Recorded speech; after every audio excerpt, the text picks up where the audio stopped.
Principles of management का chapter number 2 हम start करने जा रहे हैं और आज का जो हमारा टॉपिक है वो है ऑर्गेनाइजेशनल कल्चर। तो स्टार्ट करते हैं ऑर्गेनाइजेशनल कल्चर को। सबसे पहले उसका इंट्रोडक्शन देख लेते हैं। Each of us has a unique personality, traits and characteristics that influence the way we act and interact with others. When we describe someone as warm, open, relaxed, shy or aggressive, we are describing personality traits. An organization too has a personality which we call its culture. हम में से हर शख्स की कोई ना कोई personality की खसूसियात होती हैं। हर शख्स अलग खसूसियात रखता है।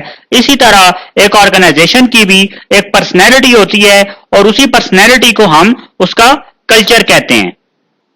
अब हम आते हैं ऑर्गेनाइजेशनल कल्चर की डेफिनेशन के ऊपर। ऑर्गेनाइजेशनल कल्चर की क्या डेफिनेशन है उसको पढ़ना स्टार्ट करते हैं। Organisational culture has been described as the shared values, principles, traditions and the ways of doing things that influence the way organisational members act. Organisational culture को कैसे डिस्क्राइब किया जाता है? Organisational culture shared values, principles, traditions और जिस तरीके से organisations के अंदर उसके मेंबर्स एक्ट करते हैं, इन तमाम चीजों को मिला के हम क्या कहते हैं? Organisational culture.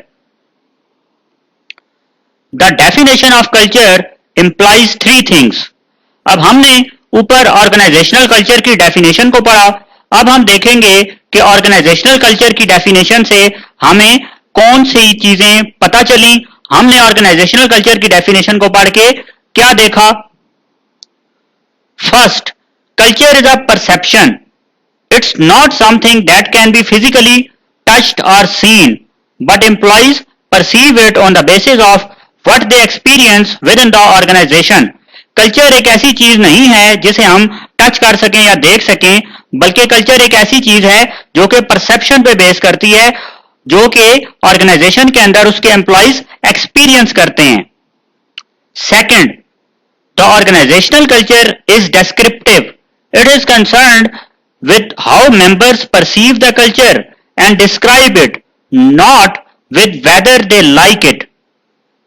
सेकंड पॉइंट यह है कि जो ऑर्गेनाइजेशनल कल्चर है वो डिस्क्रिप्टिव है, यानी ऑर्गेनाइजेशनल कल्चर को उसके मेंबर्स कैसे डिस्क्राइब करते हैं। Finally, even though individuals may have different backgrounds or work at different organizational levels, they tend to describe the organizational culture in similar terms. That's the shared aspect of culture. आखिरी point क्या कहता है कि individuals के different backgrounds होते हैं और वो डिफरेंट ऑर्गेनाइजेशनल लेवल्स पे काम कर रहे होते हैं। एक ऑर्गेनाइजेशन के अंदर हर इंडिविजुअल डिफरेंट लेवल पे काम कर रहा है, लेकिन इसके बावजूद वो ऑर्गेनाइजेशन के कल्चर को सिमिलर टर्म्स में डिस्क्राइब करते हैं और इसी को हम शेयर्ड एस्पेक्ट कहते हैं कल्चर का।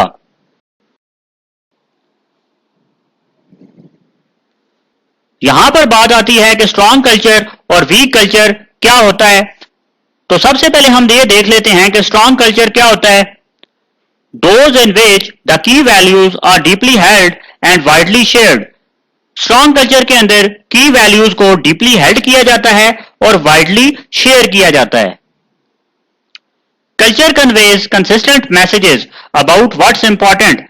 क्या चीज इंपॉर्टेंट है इसके बारे में कल्चर कंसिस्टेंट मैसेजेस कन्वे करता है। Most employees can tell stories about company history और हीरोज। बहुत से एम्प्लॉइज कंपनी की हिस्ट्री और हीरोज के बारे में स्टोरीज बता सकते हैं। उसके बाद employees strongly identify with culture. Employees जो हैं वो कल्चर को बहुत अच्छे तरीके से पहचानते हैं। उसके बाद strong connection between shared values and behaviours. Shared values और बिहेवियर्स के दरमियान एक स्ट्रॉन्ग कनेक्शन होता है। तो ये था स्ट्रॉन्ग कल्चर। अब बात आती है वीक कल्चर की। Values limited to a few people. Values जो हैं वो सिर्फ फ्यू पीपल यानी चंद लोगों तक ही महदूद होती हैं, यूजुअली टॉप मैनेजमेंट। और वो लोग कौन होते हैं? Top management. यानी वैल्यूज सिर्फ टॉप मैनेजमेंट तक ही महदूद होती हैं। Number 2, culture sends contradictory messages about what's important. क्या चीज इंपॉर्टेंट है इसके बारे में कल्चर कॉन्ट्राडिक्टरी मैसेजेस कन्वे करता है, यानी एक कंफ्यूजन क्रिएट कर देता है। थर्ड नंबर पे बात आती है, employees have little knowledge of company history और हीरोज। एम्प्लॉइज के पास कंपनी की हिस्ट्री या कंपनी के हीरोज के बारे में थोड़ा नॉलेज होता है। नंबर 4 पे बात आती है, employees have little identification with culture. Employees को कल्चर की बहुत कम पहचान होती है। और आखिरी पॉइंट है, little connection between shared values and behaviours. Shared values और बिहेवियर्स के दरमियान लिटिल कनेक्शन यानी उनका जो राब्ता है वो बहुत थोड़ा होता है।